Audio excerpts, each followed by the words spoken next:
అభివృద్ధి వికేంద్రీకరణ అనేది మన ఎజెండా. మిషన్ రాయలసీమ అన్నాడు నేను ప్రకటించా. ఆ మిషన్ రాయలసీమ అమలు చేసడానికి ఈరోజు మన ప్రభుత్వం పనిచేస్తుంది. రాయలసీమను ఒక automotive, electronics, renewable energy, horticulture హబ్గా తీర్చిదిద్దుతున్నాము. ప్రకాశం జిల్లాలో రిలయన్స్ సిబిజీ ప్లాంట్స్ ఏర్పాటు చేస్తున్నాం. ఉభయ గోదావరి జిల్లాలో పెద్ద ఎత్తున ఆక్వాని ప్రోత్సహిస్తున్నాం.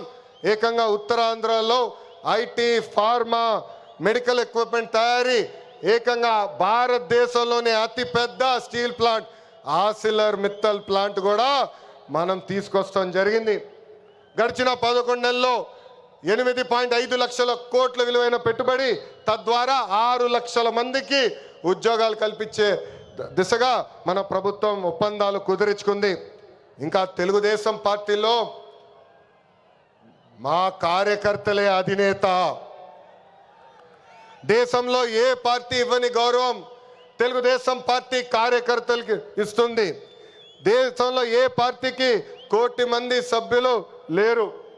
అదే మన పసుపు జెండా పవర్, అదే ఈ పసుపు సైన్యం పవర్. సభ్యత్వంలో కూడా ఎవరు మన రికార్డు బద్దలగొట్టే పరిస్థితుల్లో లేరు. ఈరోజు 5 లక్షల ప్రమాద బీమా అందిస్తున్నాం. ఫ్యాక్షన్లో ఎవరైనా చనిపోతే వాళ్ళ బిడ్డలు ఫ్యాక్షన్లోకి వెళ్లకుండా ఎన్టీఆర్ మోడల్ స్కూల్లో మన నాయకుడు చంద్రబాబు నాయుడు గారు ఈరోజు చదివిస్తాం జరుగుతుంది. విద్య, వైద్యం, స్వయం ఉపాధి ఇలా 140 కోట్ల రూపాయలు కేవలం కార్యకర్తల సంక్షేమం కోసం ఖర్చు పెట్టిన పార్టీ తెలుగుదేశం పార్టీ. నేను స్వయంగా వైసీపీ హయాంలో ఇబ్బంది పడిన కుటుంబాలని కలుస్తున్నా. ఒక్కొక్కరిని కలిసి వాళ్ళకైనా సమస్యలు ఉంటే మేము పరిష్కరిస్తున్నాం.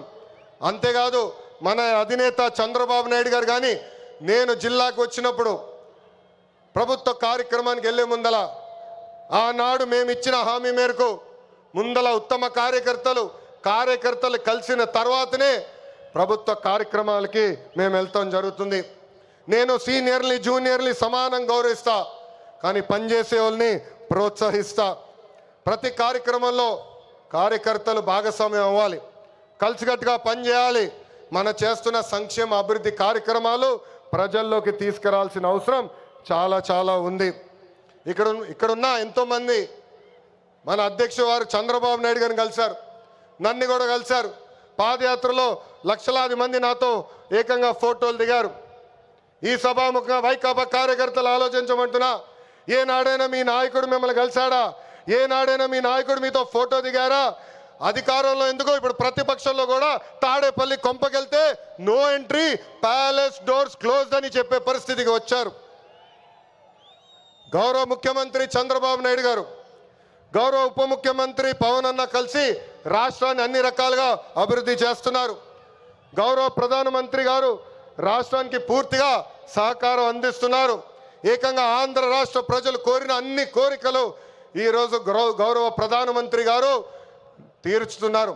దానికి కారణం ఒకటే, మొన్న జరిగిన ఎన్నికల్లో 25 స్థానాల్లో ఎప్పుడైతే కూటమి పార్లమెంట్ 25 స్థానాల్లో కూటమి ఎప్పుడైతే 21 స్థానాలు గెలిచిందో, ఎస్ ఆంధ్ర రాష్ట్రం ఇప్పుడు ఎన్డీఏ వెనకుంది, ఆంధ్ర రాష్ట్రం ఎన్డీఏకి కట్టుబడి ఉంది. అందుకే ఆంధ్ర రాష్ట్రానికి నేను అన్నీ చేస్తానని అడుగు వేశారు మన గౌరవ ప్రధానమంత్రి నరేంద్ర మోడీ గారు. ఇప్పుడు మనం చేయాల్సింది ఒకటి ఉంది, ప్రజలకు దగ్గర అవ్వాలి. అహంకారం, ఈగో పక్కన పెట్టుకోవాలి. అహంకారం ఉంటే ఏమవుతుందో మనందరం చూసాం. 151 సీట్లు ఏమైంది? 151 సీట్లు ఏమైంది? 11 అయ్యాయి. అందుకే నేలపై ఉండాలి, ప్రజలకు సేవ చేయాలి. అధికారంలో ఉన్న ప్రతిపక్షంలో ఉన్నట్టు మనం అందరం వ్యవహరించాలి. చిన్న కుటుంబంలోనే సమస్యలు ఉంటాయి. 3 పార్టీలు కలిసినప్పుడు చిన్న సమస్యలు రావటం సహజమే. ఈగోలు పక్కన పెట్టండి, అందరం కలిసి పనిచేద్దాం. విడాకులు, మిస్ఫైర్లు, క్రాస్ ఫైర్లు ఎట్టి పరిస్థితుల్లో జరిగేదానికి లేదని ఈ సభాముఖ కార్యకర్తలందరికీ నేను తెలుపుతున్నా.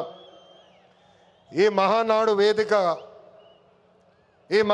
వేదికగా ఒక ముఖ్యమైన విషయం ఆంధ్ర రాష్ట్ర ప్రజలకి నేను చెప్పదలుచుకున్నా. ప్రభుత్వ కొనసాగింపు చాలా అవసరం. ఒక రాష్ట్రం అభివృద్ధి చెందాలంటే ప్రభుత్వం కొనసాగించాల్సిన అవసరం చాలా ముఖ్యం. 2014లో కట్టుబట్టలతో మన ప్రయాణం ప్రారంభించాం. 2014 నుంచి 19 వరకు సంక్షేమ అభివృద్ధి జోడి ఎద్దుల బండిలాగా మనం నడిపించాం. 2019లో విధ్వంస పాలన వచ్చింది, విధ్వంస ప్రభుత్వం వచ్చింది, ఒక సైకో ముఖ్యమంత్రి అయ్యాడు. దానివల్ల ఆంధ్ర రాష్ట్రం 30 సంవత్సరాలు వెనక్కిపోయింది. ఆంధ్ర రాష్ట్రం చాలా ఇబ్బంది పడింది. ఒక్కసారి ఆంధ్ర రాష్ట్ర ప్రజలు ఆలోచించాలా. గుజరాత్లో బీజేపీ వరుసగా 7 సార్లు గెలిచింది. ప్రభుత్వ కొనసాగింపు వల్ల ఈరోజు గుజరాత్లో అన్ని రంగాల్లో వాళ్ళు అగ్రస్థానంలో ఉన్నారు. అంతెందుకు, మొన్నటి వరకు మన వెనకాల ఉన్న ఒరిస్సా రాష్ట్రంలో కూడా బిజు జనతాదళ్ వరుసగా 5 సార్లు గెలిచింది. ప్రభుత్వ కొనసాగింపు వలన వాళ్ళు కూడా కొన్ని రంగాల్లో ఆంధ్ర రాష్ట్రాన్ని దాటి ముందరికెళ్లే పరిస్థితి. ఉమ్మడి రాష్ట్రంలో తెలుగుదేశం పార్టీ ఒకసారి వరుసగా గెలిచింది. మనందరం చూసాం ఆనాడు ఆంధ్ర రాష్ట్రం ఎలా అభివృద్ధి చెందిందో. అందుకే ప్రభుత్వ కొనసాగింపు చాలా చాలా ముఖ్యం. దీని గురించి రాష్ట్ర ప్రజలు అందరికీ తెలియజేయాల్సిన బాధ్యత ప్రతి పసుపు సైనికుడి పైన ఉందని ఈ సభాముఖంగా కోరుకుంటున్నా. ప్రభుత్వ కొనసాగింపు ఉంటేనే పెట్టుబడులు వస్తాయి, పెట్టుబడులు వస్తేనే నిరుద్యోగ యువకులకి పెద్ద ఎత్తున ఉద్యోగాలు కల్పించే అవకాశం మనందరికీ దక్కుతుంది. నేను ఈరోజు దేవుని గడప సాక్షిగా రాయలసీమ ప్రజల్ని కొన్ని ప్రశ్నలు అడగాలనుకుంటున్నా. రెడీనా? రెడీనా? తల్లిని చెల్లిని మెడబట్టుకుని బయటికి గెంటేసింది ఎవరు? ఎవరు? సొంత బాబాయిని లేపేసింది ఎవరు? జే బ్రాండ్లు అమ్మి పేదల రక్తం దాగింది ఎవరు? బల్ల కింద ఉన్న ఎర్ర బట్టన్ నొక్కి ప్రజల్ని బాధింది ఎవరు? అందరూ ఎర్ర బుక్కు అని ఏడుస్తున్నారు. ఎందుకయ్యా అంత ఏడుపు? నేను ఆనాడు చెప్పింది ఏంటి?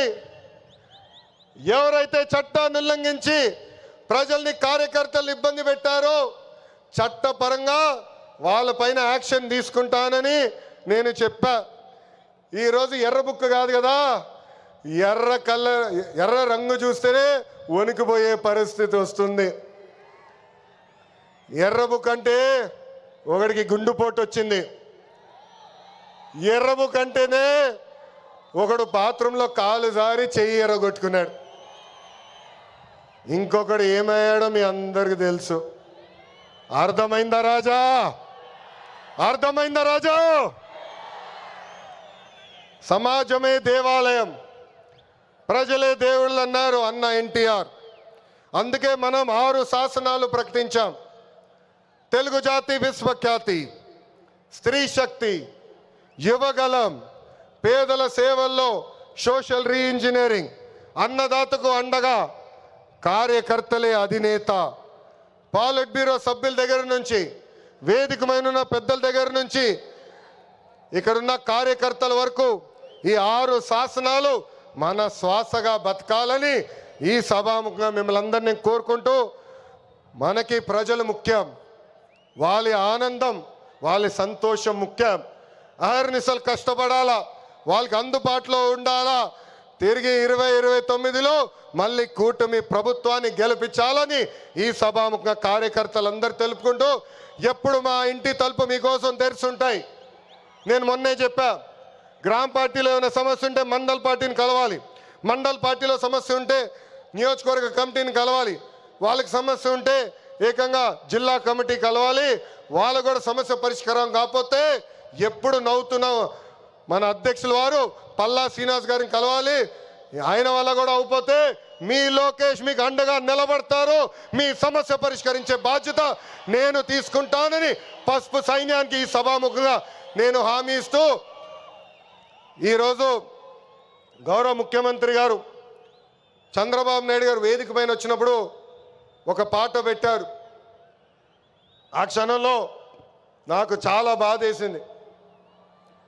ఎందుకంటే ఆ పాట వినిన తర్వాత గౌరవ ముఖ్యమంత్రి గారిని నేను రాజమండ్రి జైల్లో మొదటిసారి కలిసిన సంఘటన గుర్తొచ్చింది.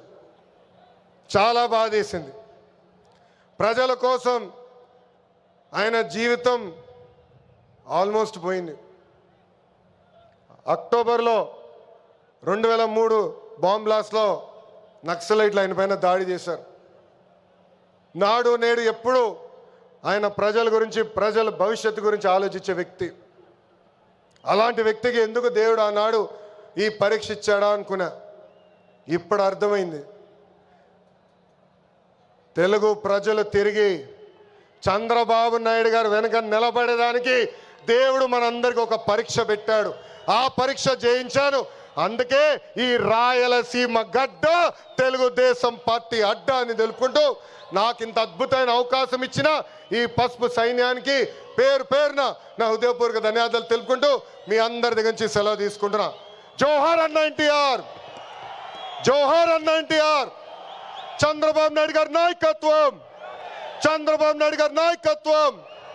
వందే వందే, జై హింద్.